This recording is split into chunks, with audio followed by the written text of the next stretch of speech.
आजमगढ़ में अकरम एक किराए के घर में अपने परिवार के साथ रहता था। उसके परिवार में उसकी पत्नी वहीदा, बेटी आरजू और बेटा सलीम रहता था। अकरम की एक छोटी सी गन्ने की जूस की दुकान थी, जिसमें सारा दिन तपती गर्मी में मेहनत मजदूरी करके वो थोड़े से पैसे ही कमा पाता था, जिससे वो अपना घर खर्च चला पाता था। वो दुकान उसने किराए पर ले रखी थी, जिसका हर महीने उसे 1,500 किराया देना पड़ता था। साथ ही घर का किराया, बच्चों की स्कूल फीस, राशन पानी और दुकान के लिए गन्ने की खरीद, ये सब खर्चे होने के बाद उसके पास कुछ भी नहीं बचता था। अकरम अल्लाह का मुरीद था। वो हर रोज काम पर निकलने से पहले नमाज अदा करता था। नमाज अदा हो गई हो तो आकर नाश्ता कर लीजिए। नहीं वाहिदा, अभी दुकान खोलने का समय हो गया है। तुम मेरा खाना बांध दो, मैं वही खा लूंगा। सुबह सुबह ग्राहकी का समय है। मॉर्निंग वॉक के लिए निकले लोग गर्मी में गन्ने का जूस पीना पसंद करते हैं। अच्छा ठीक है, 2 मिनट रुकिए, मैं अभी बांध देती हूँ। तभी उसके दोनों बच्चे वहाँ आ जाते हैं। बाबा, कुछ दिनों बाद ईद है। आपने पिछली ईद पर वादा किया था कि अगली ईद पर मेरे लिए नई फ्रॉक लाएंगे। पिछले 3 साल से मैं वही एक फ्रॉक हर ईद पर पहनती हूँ।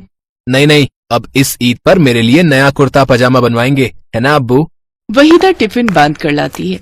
ये लीजिए, आपकी रोटी इसमें बांधी है। और तुम बच्चों, भला क्यों परेशान कर रहे हो अपने अब्बू को? जब पैसे होंगे अब्बू दिला देंगे, आप परेशान मत होइए। बच्चों की तो आदत होती है बोलते रहने की। अब आप काम पर जाइए, आपको देर हो रही है ना। मैं भी न जाने कितना बदनसीब बाप हूँ जो अपने बच्चों की इतनी सी ख्वाहिश भी पूरी नहीं कर सकता। अब अल्लाह ही मदद करेगा। अकरम भले ही गरीब था, फिर भी वो अल्लाह पर बहुत यकीन करता था। दुकान पर जाते हुए वो रोजाना मस्जिद होते हुए जाता था। वो दुकान पर जैसे ही पहुंचा, एक व्यक्ति कुछ गुंडों के साथ वहां आया और अकरम से बोला, अकरम मियाँ, निकालो हफ्ते के पैसे। पिछले हफ्ते मैंने तुम्हें छोड़ दिया था, पर आज मैं पैसे लेकर ही जाऊंगा।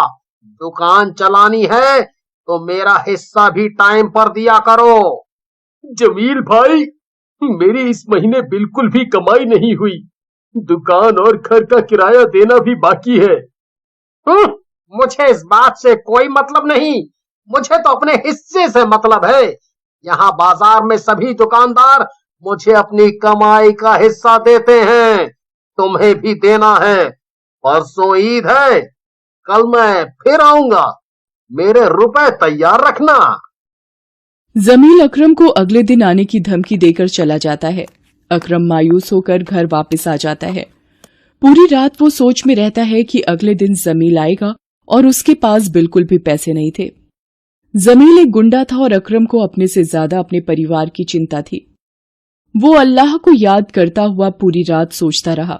अगले दिन वो दुकान के लिए उठा और जल्दी जल्दी में बिना कुछ बोले घर से निकल गया। वो रोजाना की तरह उस दिन भी मस्जिद में अल्लाह के आगे सिर झुकाकर जाना चाहता था। वो जैसे ही मस्जिद के पास पहुंचा, उसने देखा कि एक औरत जमीन पर बेहोश होकर गिर गई है और एक छोटा बच्चा उसके बराबर में रोने लगा। लोग औरत के नजदीक से होकर गुजरने लगे, पर किसी ने भी औरत और बच्चे की मदद नहीं की। अकरम तेजी से उस औरत के पास गया और बच्चे को उठाकर अकरम ने एक रिक्शे वाले को रोका। अकरम उस औरत और बच्चे को लेकर सीधा अस्पताल पहुंचा। वो डॉक्टर से बोला, डॉक्टर साहब, ये रास्ते में बेहोश होकर गिर गई थी, आप जरा देखिए ना। डॉक्टर औरत का चेकअप करता है और अकरम से कहता है, जी, इनके साथ कौन है? थकान की वजह से इनका बीपी हाई हो गया था, जिसकी वजह से ये चक्कर खाकर गिर गई थी। कुछ दवाइयां और इंजेक्शन मैंने दे दिए हैं, अब ये खतरे से बाहर हैं। होश में आते ही आप इन्हें ले जा सकते हैं। औरत को कुछ देर बाद होश आया। उसने देखा कि उसका बच्चा अकरम की गोदी में है। औरत को याद आया कि वो अचानक बेहोश होकर गिर गई थी। उसने डॉक्टर से पूछा, मुझे यहाँ कौन लाया? ये आपको यहाँ लाए हैं। यदि ये आपको यहाँ नहीं लाते तो आपकी जान को खतरा था। आपके बच्चे को भी इन्होंने ही संभाला है। आपका बहुत बहुत शुक्रिया। मेरा नाम सकीना है। आपने आज मेरी जान बचाई, मेरे बच्चे को संभाला। आप जरूर ही खुदा के नेक बंदे हो। जी, ये आपका पर्स जब आप बेहोश हुई थी आपके हाथ से गिर गया था। सकीना पर्स में से मोबाइल निकालकर अपने शौहर को फोन करती है और सारी बात बताती है। ये सुनकर सकीना का शौहर फौरन अस्पताल आ जाता है। सकीना के शौहर को देखकर अकरम हैरान हो जाता है। सकीना का शौहर और कोई नहीं बल्कि जमील होता है, जो अकरम से हफ्ते के पैसे जबरन हड़पने आता था। सकीना जमील को सारी बात बताती है।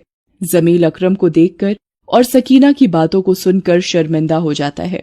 वो अकरम से कहता है, अकरम भाई, आज आपने मेरी बेगम और मेरी इकलौती औलाद इकबाल, मेरे बेटे की जान बचाई। आपने मेरे ऊपर ये बहुत बड़ा एहसान किया है। कोई और होता तो कुछ भी कर सकता था, पर अल्लाह के रूप में आप आ गए अकरम भाई। आपका मुझ पर और मेरे परिवार पर बहुत बड़ा एहसान है। मैंने आपके साथ बहुत गलत किया। मैं गलत इंसान हूँ। मैं आज तक किसी गरीब की मेहनत के पैसे लूटता आया हूँ। शायद ये अल्लाह ने मुझे सबक दिया है। मैं कसम खाता हूँ कि कभी किसी गरीब की मेहनत और ईमानदारी की कमाई पर कब्जा नहीं करूंगा। अल्लाह मुझे माफ कर दो। जमील मियां, आपने अल्लाह के आगे अपना गुनाह मान लिया। वो आपको माफी जरूर देंगे। और मैंने आप पर कोई एहसान नहीं किया। अल्लाह तो यही कहते हैं कि जरूरतमंदों की मदद करना ही इंसान का फर्ज है। मैंने जो किया उसमें अल्लाह की मर्जी थी जमील भाई। अकरम भाईजान ने हमारी इतनी मदद की है, हमारा भी कुछ फर्ज बनता है। मैंने सब कुछ सुन लिया है। आप अपनी गलती को सुधार सकते हो। कल ईद है और ईद के पाक दिन पर आप अकरम को उसकी मेहनत के लिए हुए सारे रुपए लौटा दीजिए। आपके गुनाह अल्लाह माफ कर देंगे। जमील अकरम से लिए सारे पैसे लौटा देता है और दोबारा किसी भी गरीब के साथ ऐसा बर्ताव न करने की कसम लेता है। घर आकर अकरम सारी बात अपनी बेगम को बताता है। वो भी अल्लाह का शुक्रिया अदा करती है।